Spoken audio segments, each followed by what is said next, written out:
अस्सलामुअलैकुम ख़वातीनो हज़रात, कैसे हैं आप सब लोग। मेरा नाम है जेली और मेरी मामा पाकिस्तानी ड्रामों की दीवानी है। मतलब हर वक्त हमारे घर में पाकिस्तानी ड्रामे चल रहे होते हैं और क्योंकि मैं भी मामा के साथ बैठा हुआ होता हूँ तो मुझे भी देखने पड़ते हैं। तो खैर आज हम बात करेंगे episode number 28 and 29 of drama serial शेर। एपिसोड के ओपनिंग सीन में हम देखते हैं कि फजर शादी से इनकार कर देती है और शेर की जो अम्मा होती है ना, उनको बोल देती हैं कि आंटी आप किसी खुशफहमी में मत रहिएगा, मैं आपके बेटे से शादी नहीं करने वाली। Oh shit! शेर भी उसको रोकने की बहुत कोशिशें करता है लेकिन वो चुप करके वहाँ से भाग खड़ी होती है और अपने घर पहुँच चुकी है। यहाँ पहुँच के उसके वालिद उसको कहते हैं कि बेटा आप कहाँ से दरियाफ्त हो गई आज, आपको पता है थोड़ी देर में हम आपका जनाजा पढ़ने वाले हैं। आपके लिए दुआएं खैर करवा रहे हैं हम यहाँ पे कि अल्लाह ताला आपकी बख्शिश करे। तो खैर फजर कहती है कि अब्बा मैं जानती हूँ कि मैंने आपकी नाफरमानी की है और मेरे से गलती हो गई, लेकिन इसका मतलब ये तो नहीं है कि आप मुझे इस तरीके से डिसऑन कर दें। प्लीज़ मुझे माफ़ कर दें, मैं अपनी गलती सुधारना चाहती हूँ, मैं आपकी अच्छी बेटी बन के रहूँगी। खैर हमारे फजर की अम्मा भी काफ़ी अफसरदा हैं, लेकिन जो इसकी फप्पो है, ओए होए होए होए, फप्पो भी बिल्कुल खरांट वाली फप्पो नहीं होती जो ड्रामों वाली फप्पो, बिल्कुल वही है। अच्छा। वो भी कहती हैं कि निकल जाए यहाँ से और उसको धक्के दे के निकाल देती हैं, लेकिन जैसे ही वो उसको धक्का देती हैं तो हमारी फजर को कौन संभाल लेता है? शेर। शेर उसको संभालने के लिए आ चुका है और शेर सबसे कहता है कि आप लोगों को किसने हक दिया है कि आप अपनी बेटी को इस तरीके से ट्रीट करें। मैं जानता हूँ कि मेरा कोई ताल्लुक़ नहीं है इससे, मैं कोई कुछ कहने वाला होता नहीं हूँ, लेकिन इंसानियत का रिश्ता है कि नहीं है मेरा इसके साथ। तो खैर फजर के अब्बा गुर्राते हैं उस गुस्से में कि अगर तेरा इतना ही रिश्ता है तो लेके दफ़ा हो जाए इससे, ले जाए इसे अपने साथ, हम तो पहले इससे रिश्ता ख़त्म कर चुके हैं हर्राफा से। क्या बोला तूने? लेकिन फजर वहीं बैठ जाती है और कहती है कि अब्बा हुजूर आप जब तक दरवाज़ा नहीं खोलेंगे मैं नहीं आऊँगी, खुदा के वास्ते मेरे घर के दरवाजे मेरे ऊपर बंद ना करें। लेकिन भाई कहाँ उसके अब्बू सुनने वाले थे, वो कह देते हैं कि नहीं जो कह दिया सो कह दिया। तो खैर शेर भी उसको काफ़ी समझाता है कि यार चलो वापस, और आखिरकार वो मान जाती है और वापस शेर के घर आ जाती है। लेकिन वो घर आके कोई खामोशी वामोशी से नहीं बैठती, वो दोबारा से फ़ोन करके कोशिश करती है कि उसका अब्बा मान जाएं, लेकिन जब वो नहीं मानते तो वो डॉक्टर को कॉल करती है और कहती है कि सर मैं आपके हॉस्पिटल में जॉब करना चाहती हूँ और वहीं पे कहीं मैं रिहाइश भी अगर मिल जाए मुझे तो बहुत अच्छा है।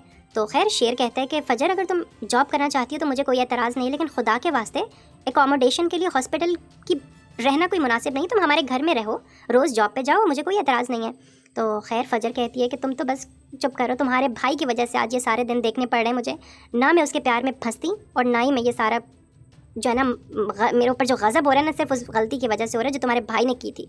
इस बेचारे का कोई कसूर नहीं। तो खैर वो अगले दिन हॉस्पिटल चली जाती है और जैसे ही वो हॉस्पिटल से वापस आती है तो रास्ते में उसको शेर मिल जाता है। खैर शेर ये देख के थोड़ा खुश तो होता है कि चलो फजर वापस अपनी ज़िंदगी की तरफ आ रही है, लेकिन फजर उसको देख के बोलती है कि यार ये यहाँ पे भी खड़ा हो गया है, हर वक्त मुझे घूरता रहता है, इसकी मामा को बताऊंगी मैं। तो खैर घर आके वो उसको काफ़ी सुनाती है कि भाई क्या है, तुम क्यों मेरे पीछे पड़े हुए हो, हर वक्त बॉडीगार्ड की तरह मेरे सर पे सवार रहना कोई ज़रूरी है तुम्हारा अपना अब्बा का बिजनेस है वो देखो। तो खैर शेर उसको कहता है कि नहीं, मैं जानता हूँ कि तुम्हारे अब्बा तुम्हें नुकसान पहुँचाने की कोई कोशिश ज़रूर करेंगे, तो बस इसीलिए तुम्हारे साथ रहना चाहता हूँ। तो खैर अगले सीन में हम देखते हैं कि शेर अपनी वालिदा को बताता है कि अम्मा आपको पता है कि फजर कल से हॉस्पिटल में ही एकोमोडेशन देख रही है और वो घर छोड़ के जा रही है हमारा। कह दो कि ये झूठ है। तो खैर शेर की जो अम्मा होती हैं वो कहती हैं कि बेटा तो बहुत गज़ब हो जाएगा, उसको कहो यहीं रुक जाए। तो खैर अगले सीन में हम देखते हैं कि शेर फजर को बोलता है कि आप खुदारा हमें छोड़ के मत जाइए, हम मर जाएंगे आपके बगैर। हाय हाय हाय। लेकिन फजर तो वही किसी की सुनने वाली, वो कहती है कि शेर मैं आपके एहसासात का एहतराम करती हूँ, लेकिन मैं इस घर में मज़ीद किसी के ऊपर बोझ नहीं बनना चाहती। और ये कह के वो गार्ड को कहती है कि दरवाज़ा खोलो, मुझे निकलना है यहाँ से। तो बस उसके बाद वो वहाँ से निकल जाती है और शेर जो है वो बस अपने पतलून सीधी करता रह जाता है। अगले सीन में हम देखते हैं कि शेर अपने बड़े से विला के ऊपर चौकड़ी मार के बैठा हुआ है और ना अपने एक मुलाजिम को कहकर एक बात बोलता है कि यार सजावल कल से तुमने उस हॉस्पिटल का पता रखना है, बल्कि ऐसा करूँगा मैं तुम्हारे साथ चलूँगा कल। तो बस अगले दिन वो सजावल को लेके उस हॉस्पिटल में पहुँच जाता है और बस वो ये देखना चाहता है कि इस हॉस्पिटल में जहाँ पे फजर काम कर रही है यहाँ का अमला कैसा है, कहीं लोग तंग वंग तो नहीं कर रहे मेरी फजर को। तो खैर फजर वहाँ पे बड़ी खुश होती है और जैसे ही वो देखती है कि शेर मेरे से मिलने आया है तो वो ऐसी ब्लश करना शुरू हो जाती है कि बस मत पूछें।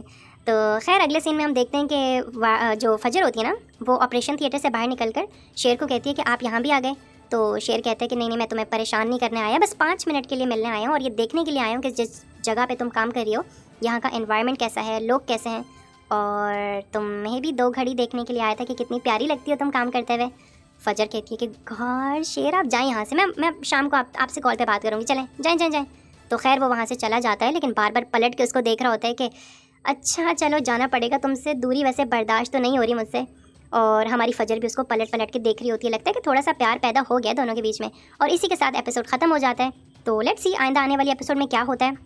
अगर आप लोगों को ये वीडियो अच्छी लगी है तो मेरी वीडियो को लाइक करें, मेरे चैनल को सब्सक्राइब करें और मुझे कमेंट करके बताएं कि किस ड्रामे का रिव्यू आप चाहते हैं कि मैं करूं। मेरी आपसे मुलाकात होगी नेक्स्ट वीडियो में, तब तक के लिए बाय बाय।